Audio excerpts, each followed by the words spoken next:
الحمد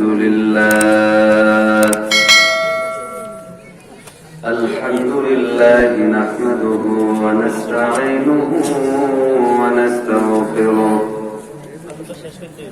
ونؤمن به ونتوكل عليه ونعوذ بالله من شرور أنفسنا ومن سيئات أعمالنا من يهد الله فلا مضل له ومن يضلله فلا هادي له وأشهد أن لا إله إلا الله وأشهد أن محمدا عبده ورسوله أرسله بالحق بشيرا ونذيرا وداعيا إلى الله بإذنه وسراجا منيرا أما بعد فقد قال الله تبارك وتعالى أعوذ بالله من الشيطان الرجيم بسم الله الرحمن الرحيم لقد كان لكم في رسول الله أسوة حسنة لمن كان يرجو الله واليوم الآخر وذكر الله كثيرا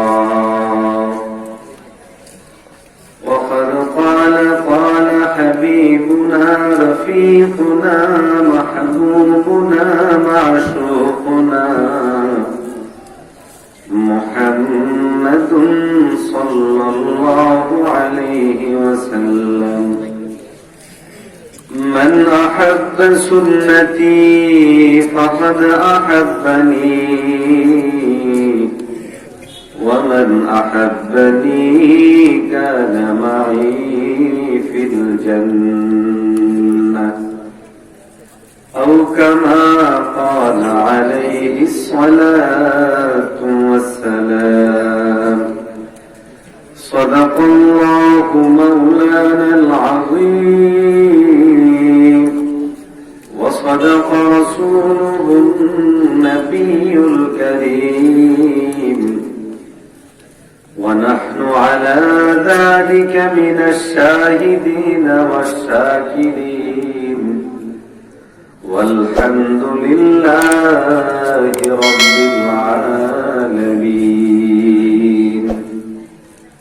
নামাজের মধ্যে আমরা যে দুরূদ শরীফ পড়ি নবীজির শানে একটু মহব্বত নিয়ে সকলে দুরূদ ইব্রাহিমি পড়েন আল্লাহুম্মা সাল্লি আলা মুহাম্মাদিন ওয়া আলা আলি মুহাম্মাদ কামা সাল্লাইতা আলা ইব্রাহিম ওয়া আলা আলি ইব্রাহিম ইন্নাকা হামিদুম মাজিদ اللهم بارك على محمد وعلى آل محمد كما باركت على إبراهيم وعلى آل إبراهيم إنك حميد مجيد رہے میرے مسکن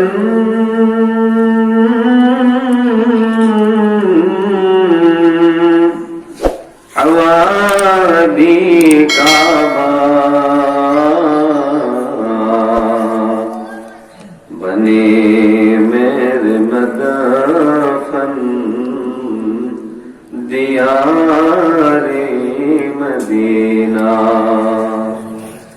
जाने मेरे मदफन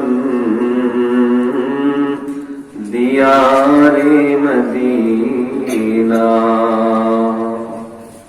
আলহামদুলিল্লাহ, রব্বে কারীমের দরবারে লাখ কোটি শুকরিয়া আদায় করছি যে আল্লাহ রাব্বুল আলামিন আমাদেরকে ব্রহ্মপুর দারুল কোরআন মাদ্রাসার উদ্যোগে আয়োজিত আজকের এই 24তম বার্ষিক ওয়াজ মাহফিলে আসার এবং বসার জন্য তৌফিক দান করেছেন। এই জন্য আমরা সকলে মনোপ্রাণ খুলে আওয়াজ দিয়ে বলি আলহামদুলিল্লাহ। আর একটু মহব্বতের সাথে বলেন আলহামদুলিল্লাহ। মুহতারাম হাজিরিন, আমি আপনাদের সামনে মহাগ্রন্থ আল কোরআনুল কারীমের সূরা আহজাবের 21তম আয়াতে কারীমা এবং নবীজির মুখ নিঃসৃত বাণী হাদিস সমূহ থেকে একখানা হাদিস পেশ করেছি। আল্লাহ তাআলা তৌফিক দান করলে আয়াত এবং হাদিসকে সামনে রেখে কিছু কথা আপনাদের সামনে আরজ করব, শুনবেন তো? কারা কারা শুনতে রাজি একটু হাত তুলে বলেন তো ইনশাআল্লাহ। মাঝখান থেকে একজন তাকবীর দেন।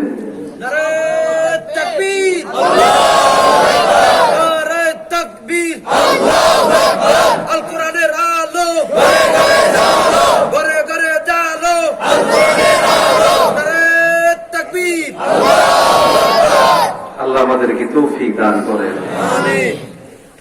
আমাদের মধ্যে অনেক ভাই গত সপ্তাহে ছিলেন, আজকের দিনে নাই, এরকম আছে না নাই? একটু কথা বলে, আপনারা রাগ না তো আমার উপর? কার মৌত কখন আসে কেউ জানে না। হায়াত মৌত সব কিছুর মালিক আর একটু জোরে বলেন। আকস্মিক অ্যাক্সিডেন্ট হওয়া, একটু সামনের দিকে চলে আসি আমরা। যারা একটু পিছনে আছি মেহেরবানি করে সামনের দিকে চলে আসেন, একটু জিকির করি লা ইলাহা ইল্লাল্লাহ, লা ইলাহা ইল্লাল্লাহ, লা ইলাহা ইল্লাল্লাহ, লা ইলাহা ইল্লাল্লাহ, লা ইলাহা ইল্লাল্লাহ, লা ইলাহা ইল্লাল্লাহ মুহাম্মাদুর রাসূলুল্লাহ সাল্লাল্লাহু আলাইহি ওয়াসাল্লাম। মুহতারাম হাজিরিন, আমি বলছিলাম যে হায়াতের মালিক, মৌতের মালিক, আমাদের সমস্ত কিছু একজনই মালিক, তিনি হচ্ছেন আল্লাহ। কে কখন চলে যাব আমরা কেউ জানি না, কিন্তু যাওয়ার আগে এবং যাওয়ার পরে আমাদের কিছু জিনিসের হিসেব করা উচিত। বিজ্ঞ ওলামায়ে কেরাম বলেন সব সময় মাথার মধ্যে 3টা প্রশ্ন ঘুরপাক খাওয়ানো উচিত। 1 নম্বর প্রশ্ন, আমি কি জন্য এসেছি বা আল্লাহ আমাকে কি জন্য পাঠিয়েছেন? কয় নাম্বার? এটা কথা বলতে হবে, কয় নাম্বার? 2 নাম্বার হলো কি করছি। 2 নাম্বার কি? কথা বলেন। 3 নাম্বার হলো কি নিয়ে যাব। কয়টা প্রশ্ন? 1 নাম্বার কেন এসেছি, 2 নাম্বার কি করছি, 3 নাম্বার হলো কি নিয়ে যাব। এই 3 প্রশ্ন যদি কেউ দিলে বসাতে পারে, আলাদাভাবে আর ওয়াজ করার প্রয়োজন নাই। এই 3 প্রশ্নই সারাক্ষণ তাকে ধাক্কাইতে থাকবে, ধাক্কাইতে থাকবে মালিকের গোলামি করার জন্য। আবার দিয়ে বলে ঠিক আছে। হায়াত মতের কথা কেউ জানে না। আমি প্রাসঙ্গিক আজকের ঘটে যাওয়া আমার একটা ঘটনা দিয়েই আলোচনা শুরু করব। কুমিল্লা বিশ্ব রোড যখন আমরা পার হয়েছি, স্বাভাবিকভাবেই আমাদের গাড়ি চলছিল। সামনে একটা এসি বাস, সেটা ব্রেক করলো, আমাদের গাড়িটা একটু স্লো করেছে মাত্র, সাথে সাথে পিছন থেকে একটা ট্রাক এসে আমাদের গাড়ির পিছনে মেরে দিল। বলেন তো আমার আমার কল্পনায় ছিল? কথা বলেন, কল্পনায় ছিল? ভাবনায় ছিল? অথচ এর আধা মিনিট আগেও আমরা হিসেব করছিলাম যে ইনশাআল্লাহ 9টায় পৌঁছে যাবো, ড্রাইভার সাহেবের সাথে কথা বলছিলাম। ঠিক আধা মিনিট পরেই অ্যাক্সিডেন্ট ঘটে গেল। গাড়ি একটু ক্ষতি হয়েছে, আমাদের ক্ষতি হয়নি, কিন্তু হতে পারতো কিনা? কথা বলেন না। মা মিন মুসিবাতিন ফামিনাল্লাহ। যত বিপদ আপদ মুসিবত আছে এই ইয়াকিন রাখা সব কিছু কার পক্ষ থেকে? হায়াতের মালিক, মৌতের মালিক, ইউহয়ী ওয়া ইউমীত। আল্লাহ হায়াত দেন, আল্লাহই মারেন। এই হায়াত আর মৌতের মাঝামাঝির সময়টাই আমাদের কি জন্য আসলাম, কি করছি আর কি নিয়ে যাব, এই 3 প্রশ্ন অর্জনের সময়। এই প্রশ্নগুলোর প্রস্তুতি নেওয়ার জন্য আল্লাহ রব্বুল কারীম আমাদের উপর শফকত করে, দয়া করে, মায়া করে যুগে যুগে পথ প্রদর্শক, পথ নির্দেশক আম্বিয়া কেরামদেরকে প্রেরণ করেছেন, নবী প্রেরণ করেছেন। নবীদের ধারাবাহিকতায় সর্বশেষ যেই নবী, সর্বশ্রেষ্ঠ যেই নবী, সর্বকালের সর্বশ্রেষ্ঠ মহামানব যেই নবী, তার নাম হলো নবী মুহাম্মদুর রাসূলুল্লাহ সাল্লাল্লাহু আলাইহি ওয়াসাল্লাম। সুতরাং আমার আখিরাত যদি আমি গোছাতে চাই, সাজাতে চাই, অর্জন করতে চাই, আল্লাহর নবীর পথ ও নির্দেশের বাহিরে যাওয়ার কোন সুযোগ নাই। আওয়াজ দিয়া কর। এই জন্য পয়গম্বরে আরবীকে আনুগত্য অনুসরণ করা, আল্লাহর হাবিবের বাতলানো পথ অনুযায়ী চলা, আল্লাহর হাবিবের রেখে যাওয়া নির্দেশনা অনুযায়ী নিজের জীবন পরিচালনা করা, এটা প্রতিটা মুমিনের হৃদয়ের প্রথম ও শেষ চূড়ান্ত সিদ্ধান্ত হওয়া চাই। যাই হোক, যেদিকেই হোক, যা কিছু আমার ত্যাগ করতে হোক, বিসর্জন দিতে হোক, আমি নবী আদর্শ থেকে বিন্দু পরিমাণ বিচ্যুত হব না। এতে করে যদি অর্থনৈতিক ক্ষতি হয় হোক, সামাজিক লাঞ্ছনা আসে আসুক, ব্যক্তিগত জীবনে কোনো সমস্যা আসে আসুক, সব মেনে নিব, তারপরেও নবীর সুন্নাহ ছাড়বো না। এমন শপথ কি আমরা নিতে পারি? নিতে পারি? মুহতারাম হাজিরিন, আল্লাহর নবী যে উত্তম আদর্শ, তিনি যে একমাত্র অনুসরণীয়, অনুকরণীয়, উনার অনুসরণ অনুকরণ করলে আমাদের জন্য লাভ না লস? একটু আওয়াজ দিয়ে বলেন না, লাভ না লস? এই লাভটা চিরস্থায়ী লাভ, চূড়ান্ত লাভ, দীর্ঘমেয়াদী লাভ। আমাদের শত্রুপক্ষ আমরা চূড়ান্ত ভাবে লাভবান হই এই জিনিস চায় না। কথা বলেন। দীর্ঘমেয়াদী আখিরাতের সফল আমরা হই, তারা চায় না। এই জন্য কুফফারদের চক্রান্ত হলো কৌশলে যে কোনো মূল্যেই হোক মুহাম্মদ আরবীর নির্দেশিত পথ থেকে উম্মাহকে বিচ্যুত করবে, নবীর রেখে যাওয়া সুন্নাহ থেকে বের করে বিদআতের পথে নিমজ্জিত করবে, আল্লাহর নবীর রেখে যাওয়া দ্বীনের উপর থেকে সরিয়ে শিরকের পথকে আমাদের সামনে উন্মুক্ত উন্মোচিত করে দিবে।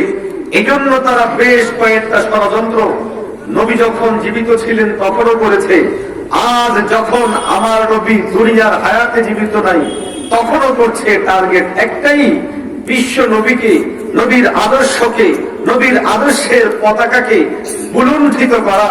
এই জন্যই কখনো ফ্রান্সে, কখনো ডেনমার্কে, কখনো ইন্ডিয়ায়, কখনো বা চীনে, কখনো জাপানে আল্লাহর নবীকে নিয়ে কটূক্তি করা হয়। প্রশ্ন হলো, আমার নবী তো এমন কোন কাজ করেনি যেটাকে তিরস্কার করতে হবে। নবীর জীবনে এমন কোন জিনিস নেই যেই জিনিসটা মানুষের জন্য অকল্যাণ। এরপরেও কুফফাররা এসব কেন করে? উত্তর হলো তারা জানে মুসলমানরা যদি এই ট্রাকের উপর, এই পথের উপর, মতের উপর উঠে যায় তাহলে বেঈমানরা টিকতে পারবে না। এই জন্য তারা আমাদেরকে সরিয়ে দিতে চায়। আওয়াজ দিয়ে বলে ঠিক না? তাহলে নববী আদর্শ থেকে সরিয়ে দেওয়ার ষড়যন্ত্রটা নতুন না পুরাতন? আরেকটু জোরে কর। কেউ কাউকে সরিয়ে দিতে হলে কয়েক ধরনের ষড়যন্ত্র করে। ডাইরেক্ট করে, ইনডাইরেক্ট করে, সরাসরি মেরে ফেলতে চায়, গোপনে মেরে ফেলতে চায়, অথবা আত্মাই হামলা করে মেরে ফেলতে চায়। আল্লাহর নবীর উপর এই দাঙ্গা, এই হামলা একটাও কুফফাররা সফল হতে পারেনি, কিন্তু চেষ্টা করেছে। আবার দিয়ে বলেন ঠিক না? আজকের দিনে ফ্রান্সে যা হলো, আপনাদের নোয়াখালীতেও আশা করি আপনারা সেটা প্রতিবাদ করেছেন না করেন না? এই প্রতিবাদ করা কি আমাদের ইমানি দায়িত্ব কিনা? নাকি শুধু নেতার বিরুদ্ধে বললেই রাস্তায় নামলেন? হ্যাঁ, নেতা যদি সঠিক পথে থাকে তার বিরুদ্ধে বললেও নামবো, তবে আমার নবীর সমকক্ষ আর কেউ হতে পারে না। আরো আসতে আপনার রাগ নেই কি আমার? মুহতারা ভারতেরই মিল্লাতে মুসলিমার প্রতিটা যুবককে শপথ নিতে হবে এই কথার উপর। আজকে ফ্রান্স এক মুহূর্তের জন্য ষড়যন্ত্র করেনি, দীর্ঘমেয়াদী পরিকল্পনার অংশ। শতাব্দীকাল পর্যন্ত থেকে কুফফাররা এই ষড়যন্ত্রগুলো আঁটে, কারণ তারা জানে মুসলিম যুবকটা যদি নবী মুহাম্মদ আরবীর আদর্শের উপরে উঠে যায়, পৃথিবীর ধর্ষণ বন্ধ হবে, চুরি বন্ধ হবে, ডাকাতি বন্ধ হবে, সন্ত্রাসী বন্ধ হবে। কুলাঙ্গারেরা বিশ্বময় যে উলট পালট কাজ করে সেগুলো করতে পারবে না। এই জন্য তারা মুসলমান যুবকদেরকে নবীর আদর্শের উপর উঠতে দিবে না বিদায় ষড়যন্ত্র করে। আমরাও শপথ করতে চাই, পৃথিবীর যেই কোনো প্রান্তে বিশ্ব নবীর উপর যেই বা যারা যখনই কোন ধরনের হামলা করবে প্রতিহত করব, প্রতিবাদ করে সেই কুলাঙ্গারদেরকে আমরা পথ থেকে বিচ্ছিন্ন করে দিব। কারা কারা করে তো হাত তুলে বলো।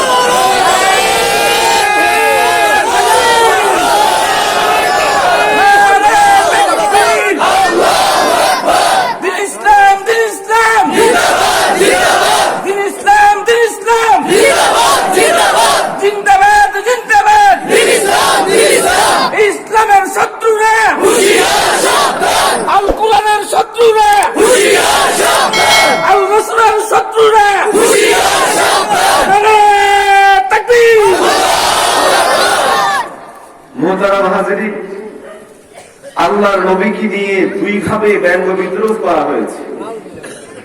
ফ্রান্স করেছে ডাইরেক্ট ব্যঙ্গ বিদ্রোহ, আবার কেউ কেউ নবীর জীবনী লেখার নাম করেও নবীর ব্যঙ্গ বিদ্রোহ করেছে। টার্গেট হলো ইতিহাসকে বিকৃত করা। আমি ছোট্ট একটা নমুনা দেখাই।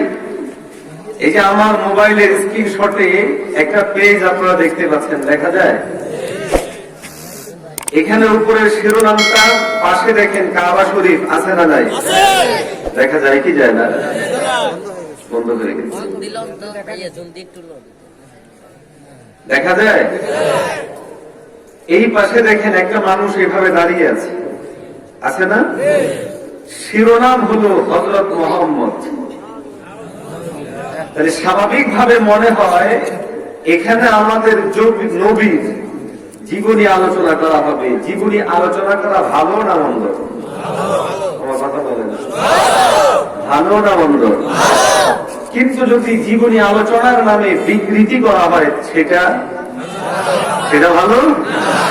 প্রথম বিকৃতি নামের মধ্যে। নবীর নাম কি মোহাম্মদ না মুহাম্মদ? মুহাম্মদ অর্থ হলো অত্যাধিক প্রশংসিত ব্যক্তি। মোহাম্মদ এমন শব্দ চয়ন করা হয়েছে যেই শব্দের কোনো অর্থ হয় না। কোন বিজ্ঞজন হয়তো বলতে পারেন টাইপিং মিস্টেক অথবা ভুল হয়েছে, না, এক জায়গায় ভুল হবে, পুরা পৃষ্ঠায় যতবার নাম আসছে ততবার বিকৃত ভাবে নাম উপস্থাপন করা প্রমাণ বহন করে। এটা টাইপিং মিস্টেক না, এটা ইচ্ছাকৃত ভুল। কথা কন। নাম্বার 2, আল্লাহ নবীর কোন ছবি ওরা জানে না। এক মুসিবতের দুনিয়া। আল্লাহর নবীর কোন ছবি পৃথিবীতে আছে? কোন ছায়া ছবি আছে? কোন মূর্তি আছে? কোন ভাস্কর্য আছে? নবীর কোন ছবি নাই, ছায়া ছবিও নাই, মূর্তিও নাই, ভাস্কর্যও নাই। সেই নবী কিন্তু আমাদের হৃদয়ে আছে, আপন জায়গায় আমাদের, ঠিক না? চাইলেই কোন কুলাঙ্গার আমার নবীকে আমাদের হৃদয় থেকে সরিয়ে দিতে পারবে? আওয়াজ দিয়া কন। বেলালের হৃদয় থেকে বের করতে পেরেছে? উবাইদ রাদিয়াল্লাহু তাআলা আনহুর হৃদয় থেকে বের করতে পেরেছে? সাহাবায়ে কেরামদের হৃদয় থেকে যেমন বের করতে পারেনি, মুসলমান হিসেবে শপথ নিয়ে সুস্পষ্ট ভাষায় বলতে পারি, আমাদের হৃদয় থেকেও নবীর মহব্বতকে বের করা যাবে না। কিন্তু ষড়যন্ত্রকারীরাও বসে থাকবে, বসে থাকবে না, তাদের ষড়যন্ত্র চালু। তারা ষড়যন্ত্র করেছে, প্রাণ সোয়ারা করলো ডাইরেক্ট বিকৃতি, আর এরা করলো দেখেন ছবিটা এঁকেছে এরকম করে। একটা মানুষ খুব হিংস্র ভাবে দাঁড়িয়েছে, দাড়ি কাটা, বুক খোলা, মনে হয় যেন মারামারি করবে। আমার নবী দেখে এরকম ছিল? হ্যাঁ। তাহলে এটাও হলো নেক্সট শুরুতে ধোকা। নবীর জীবনী আলোচনার নামে সুকৌশলে আল্লাহর নবীকে বিকৃত করছে। এরপরে ভিতরে বেশ অনেকগুলো তথ্য আছে, সবগুলোই ভুয়া। যেমন আল্লাহর নবীর আহ্বান ছিল ঈশ্বরের দিকে। কার দিকে? কেউ কেউ বলবে ঈশ্বর যে কথা, আল্লাহ তো সে কথা। বেশি বুঝাতে আসবেন না, আল্লাহ আল্লাহই আমাদের। আল্লাহ বললে হৃদয়ে যে শান্তি আসে, ঈশ্বর ঈশ্বর বললে সেই শান্তি। ঈশ্বর সুনির্দিষ্ট একটি জাতিগোষ্ঠীর ধর্মীয় চিহ্ন। আমি আমার মালিককে আল্লাহ নামেই ডাকবো। এই নাম আমার হৃদয়ে, আমার মনে, আমার মননে, আমার মনোমস্তিষ্কে আমি গেঁথেছি। আল্লাহর এই ইসমে জাতের বাহিরে আর কোন শব্দ আমি মেনে নিতে পারি না। কি বলেন? ঠিক। কিন্তু এখানের মধ্যে বলছে এই ধর্মের মূল কথা, ঈশ্বর এক, তাকে চোখে দেখা যায় না, তার কোনো আকার নেই। তাহলে ঈশ্বরের দিকে আহ্বান। দ্বিতীয় নম্বর যেটা মেজর ভুল, আমার নবী মূর্খ ছিলেন, অশিক্ষিত ছিলেন। এমন একটা কৌশল অবলম্বন করেছে যে উনার খুব জন্মের আগেই বাবা মারা গেছে, জন্মের পরে খুব শিশুকালেই মা মারা গেছে, এই জন্য বেশি একটা পড়াশোনা করতে পারে নাই। তো যেই লোক পড়াশোনা করে না, আমরা তাকে মূর্খ মনে করি, অশিক্ষিত মনে করি। আমার নবী মূর্খ ছিলেন।